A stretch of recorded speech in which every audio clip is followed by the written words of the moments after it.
Hey everybody, I am really excited. I just got word that my bees are arriving tomorrow. As of tomorrow, I will officially be a beekeeper.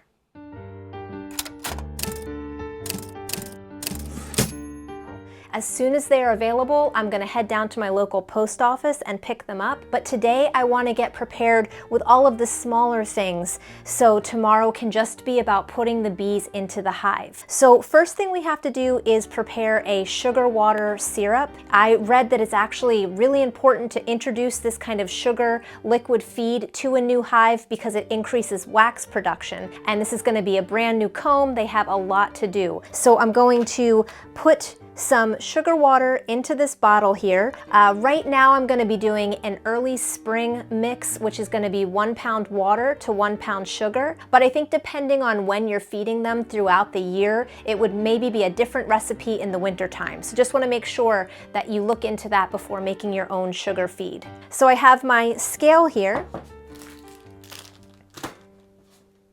I'm going to add 1 pound of sugar. Easier said than done. Ugh. I hate these. Okay, I can do this. I can do this. Let's try right-handed. No, no. Here we go. That was too hard. 1 pound of sugar.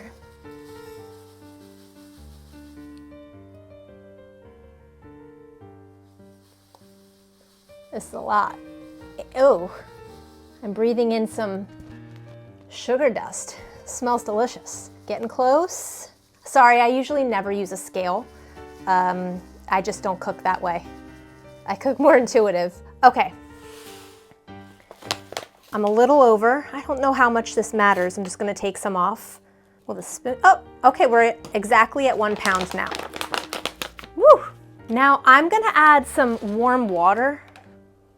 I think it'll dissolve quicker. So now I'm gonna set my scale back to 0 and add in that water.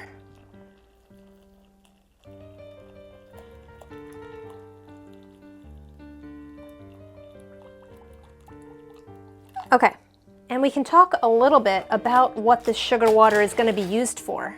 Not only am I going to put it in this little feeder here, I'm going to put some in this bottle as well, which might be a little tricky because this is seriously the only funnel that I can find that fits in this jar. So we'll see. I'm not the best when it comes to pouring things. I usually make a huge mess, but I want to retain as much of this as possible. So we're gonna put some into this spray jar here. And the day that I receive the bees, tomorrow, I'm gonna go ahead and spray the bees down with a bit of this sugar water syrup because they'll start cleaning themselves and pay more attention to getting the sugar off of them versus paying attention to me kind of shaking them up and introducing them to the hive. I'm a little nervous about the process.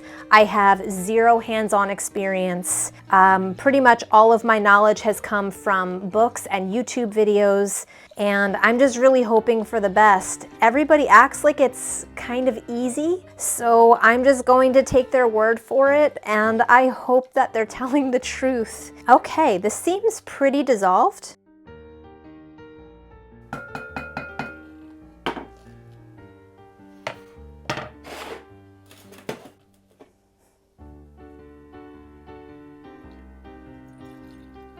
Not too bad. Haven't spilled anything yet. Knock on wood. And supposedly this is supposed to drip for a little bit and then, whoa, okay, and then stop dripping. When it stops dripping, look, magic. Okay, when it stops dripping, we put it into the little feed carrier. And this is just going to support the bottle and the bees can crawl right under here and start eating. This is the part I'm a little nervous about.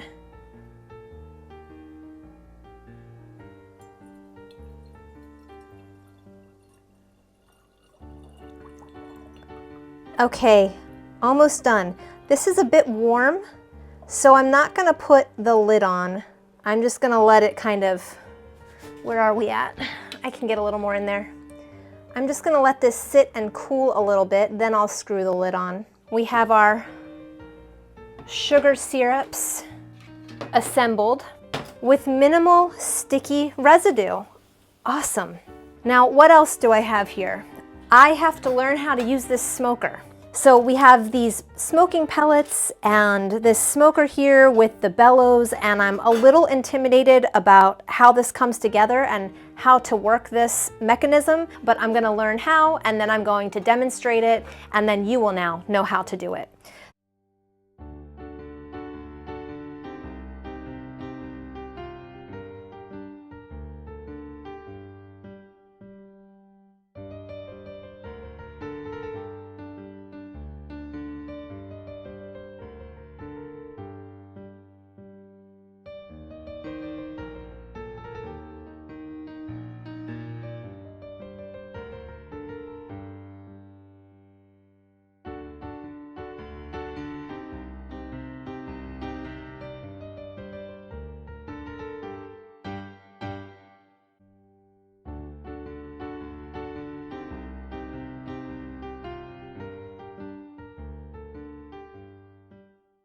We have the level here that I purchased exclusively to stay outside in my top bar beehive, because I read that if you don't have a level hive, they will start building the comb at a slant and an angle, and that can create a huge mess. So gonna bring this outside. I have a few thumbtacks here, which I'm gonna use to basically tack the queen's cage to the top of one of my bars.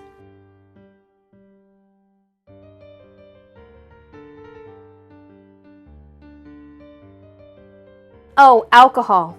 Okay, so one of the things that I was told to prepare for is bee stings. Now, of course, I have all this gear. I have my hat, I have my gloves, and I have this suit that I purchased. It's kind of just like a white jumper. So I'm gonna be all geared up wearing that. But if you get bee stings, the pheromones, the odors, they release a particular scent when they sting, and it attracts other bees to come to you and start stinging as well. And what I heard was, if you spray rubbing alcohol on it, it actually mutes the odor, so it attracts less bees. So if I get one sting, I don't want that to lead to 30 stings, and I guess spraying the alcohol on it right away is gonna dull those pheromones and kind of help shield me from additional attacks. Okay, works good enough for me. I'm happy with that. I will keep this on hand for emergencies and try to drown out pheromones after being stung,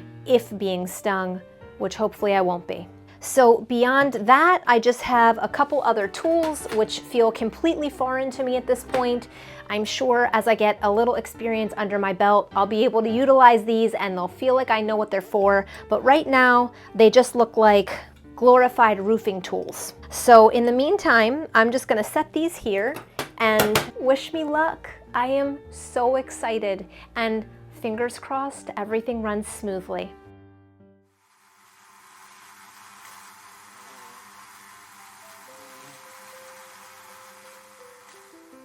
Well, my bees arrived today and I successfully got them into the hive. At least I think I was successful. The process was a little bit intense for me. Once I was finished, I came in and I jotted down some notes, a decent amount. So I just wanted to kind of take you through step by step with some images and show you what I did. Now, again, I am a first-time beekeeper. I really don't know what I'm doing. I'm doing the best I can with the information I have. It's going to be a huge learning curve. And as far as I know, I've put them in there and we're good for now. At this point, it's just going to be an experiential learning process, and I'm going to have to feel through this in real time. The first thing that I wanted to mention is that the top bar beehive is pretty big, and I only sectioned off a small space right in the middle to start my new colony. The reason I did this is it's a brand new colony. They don't require a lot of space yet, and there's 3 different large circular entrances, and I blocked off 2 on the side and only left 1 open in the middle because they're so new and they're so small that they can't necessarily defend themselves successfully against predators. As you can see here, I've marked my 2 divider boards with little stars, and the one that has the notch cut out, which I personally cut out with just a saw that I had laying around, that's where I'm going to put the sugar feeder, and that will allow a small entrance in and out of there exclusively for them to feed. The other space, the other empty cavity, is just 100% empty, and as the hive grows and expands, I will be able to move that divider board over and over and over and give them plenty of room. Now, another thing that I heard about was having a completely smooth surface. I mentioned how it needed to be level because otherwise they will start making the comb at a diagonal. So beyond it being level, you need to make sure that the top of your hive, there's no large cracks, because the bees will potentially crawl up through the cracks and then start creating a comb in the roof of your top bar hive, which you definitely don't want. You just want to make sure that it's a very secure environment and that the bees are kind of contained in that small little cavity that you designate them to be in. So I was a little taken aback at how the bees arrived. Now, as I mentioned before, they went to the post office. They won't ship bees directly to residential areas. I kind of figured they would be in a large box with holes that said something like live animals, be careful, fragile, etc. But it literally was just that wooden crate. And the people at the post office were pretty freaked out. They were like, get these the hell away from us. And I actually felt really unnerved driving home. You know, if anything happened, if I got into a mild fender bender, I don't know, it was just a really kind of stressful ride for me, just having them in the car, me, the bees, and no buffer. Once I got home and I was starting to set up, I just was trying to enjoy the process and not be scared and not be overwhelmed. It was a little bit easier said than done, but I really tried to take my time and be gentle and mindful and just do the best I can to respect the bees and their space and not be abrupt with them or unnecessarily brutal. As the process kind of went on, I realized I had to be a little bit more aggressive than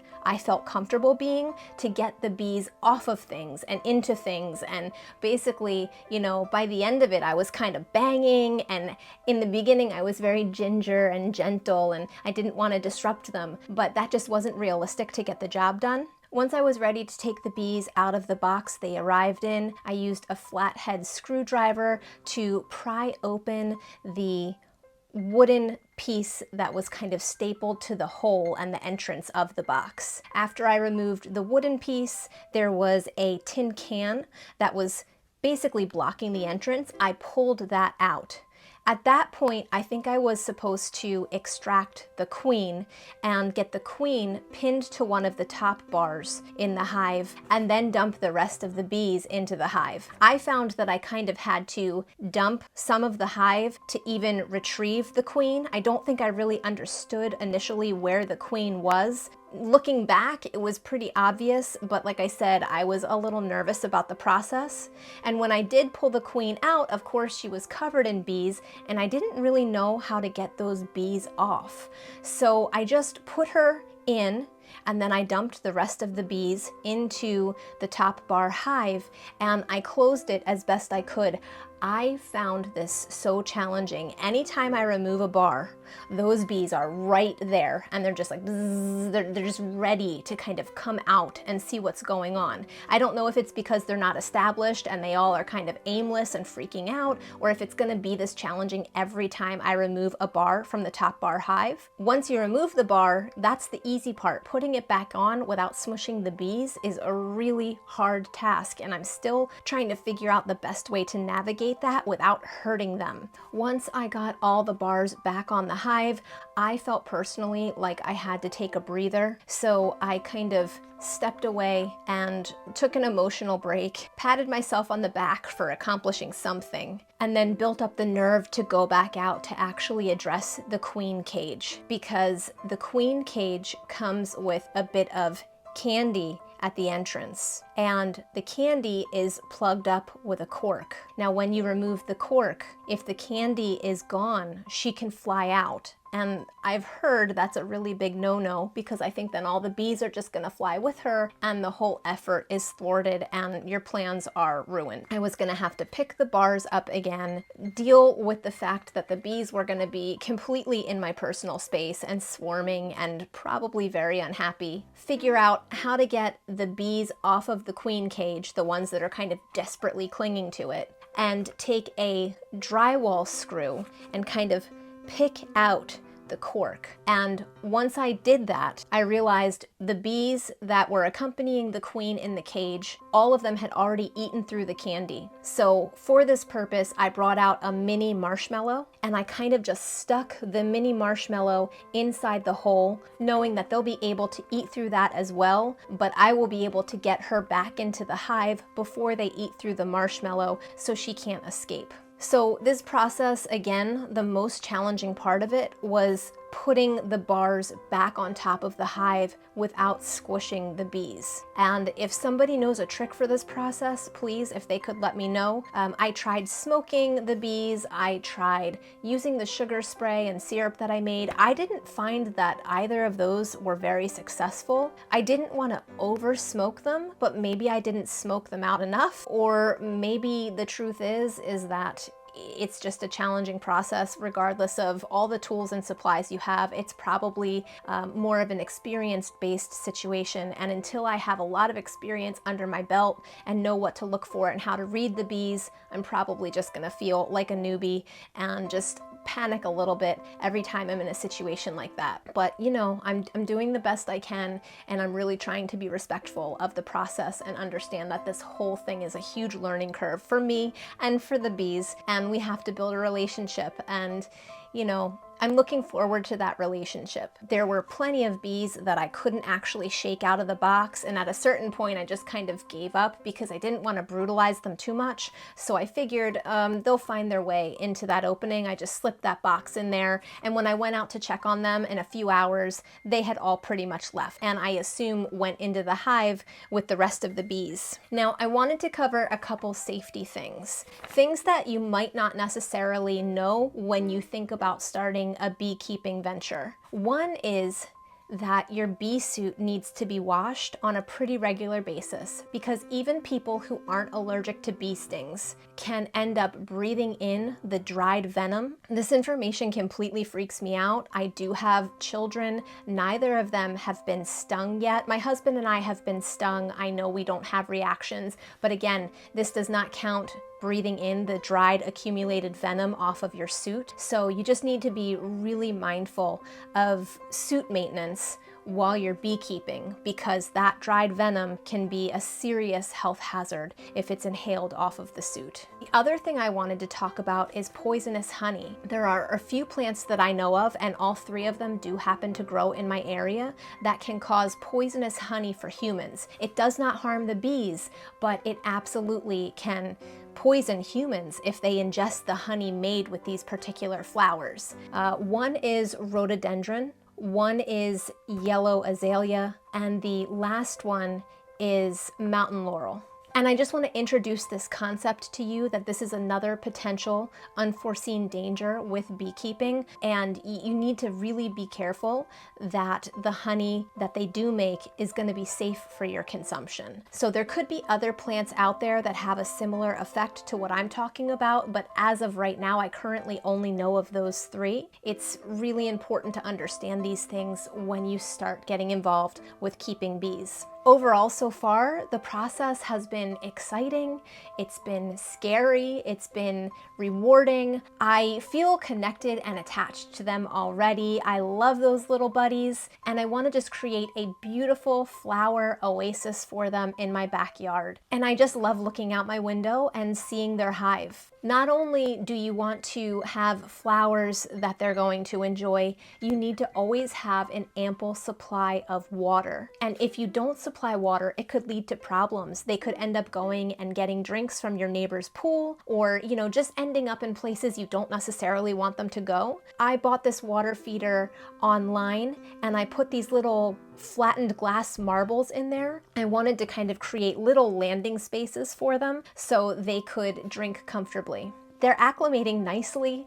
Probably in about another month, my yard should look completely transformed with all sorts of perennials popping up. For now, I did end up buying some annuals to see if maybe that would interest them, but I am going to continue to constantly supplement them with the sugar water. I just want to make sure that they have an ample food supply while they kind of learn the terrain and figure out where the good feeding grounds are. So I hope that you enjoyed this video here. I hope that you are learning as I'm learning and we can figure out the process together. If you have any feedback, if you've noticed that I've done anything incorrectly or could improve on something, I would love to hear your comments below. I'd also love to hear encouraging comments or whatever feedback you have for me. I really like communicating with everybody through the YouTube platform. So please don't hesitate to comment and leave me messages. I really enjoy them. And if you enjoyed the video, if you could like it and subscribe, it really means the world to me. I would love to focus on this channel more, and your support is crucial for that. So until next time,